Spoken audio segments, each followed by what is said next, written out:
Hello এবং স্বাগতম। আজকের ভিডিওতে আমরা একটি গুরুত্বপূর্ণ মানসিক অপব্যবহারের কৌশল নিয়ে আলোচনা করব, গ্যাসলাইটিং। এই ভিডিওতে আমরা বুঝব গ্যাসলাইটিং কী, এর লক্ষণগুলো কী এবং কিভাবে আপনি এটি ঘটলে নিজেকে রক্ষা করতে পারেন।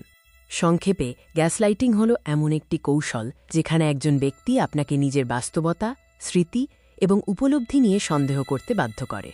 গ্যাসলাইটিং হল এক ধরনের মানসিক কারসাজি যেখানে শিকারকে এমনভাবে চালিত করা হয় যে তারা নিজের বিচার বুদ্ধি এবং মানসিক স্থিতিশীলতা নিয়ে প্রশ্ন তুলতে শুরু করে। এটি একটি সূক্ষ্ম কিন্তু ধ্বংসাত্মক মানসিক কৌশল যা সম্পর্ক, কর্মক্ষেত্র বা বন্ধুত্বের মতো বিভিন্ন পরিস্থিতিতে ঘটতে পারে।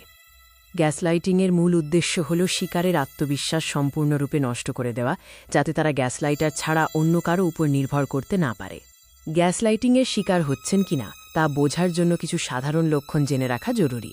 আপনি ঘন ঘন নিজের স্মৃতি নিয়ে সন্দেহ করতে শুরু করবেন। আপনি ভাববেন, আমি কি ভুল ছিলাম, বা এটা কি সত্যিই হয়েছিল।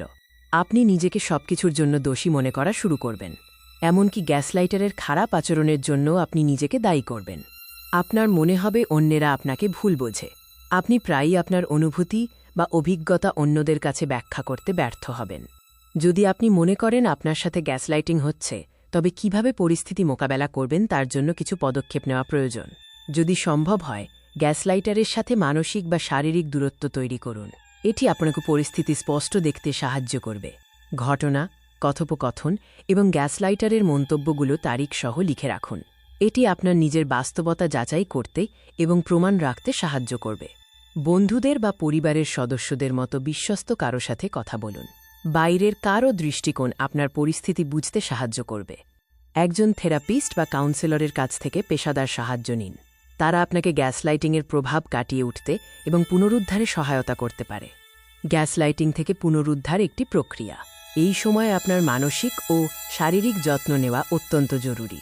নিজের বিচার বুদ্ধি এবং উপলব্ধি উপর আবার বিশ্বাস ফিরিয়ে আনুন।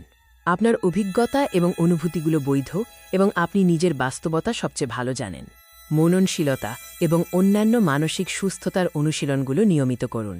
এটি আপনার মানসিক শক্তি বাড়াতে এবং স্থির থাকতে সাহায্য করবে। গ্যাসলাইটিংয়ের শিকার হওয়া অত্যন্ত বেদনাদায়ক হতে পারে, তবে মনে রাখবেন, আপনি একা নন। সাহায্য চাওয়া শক্তির লক্ষণ।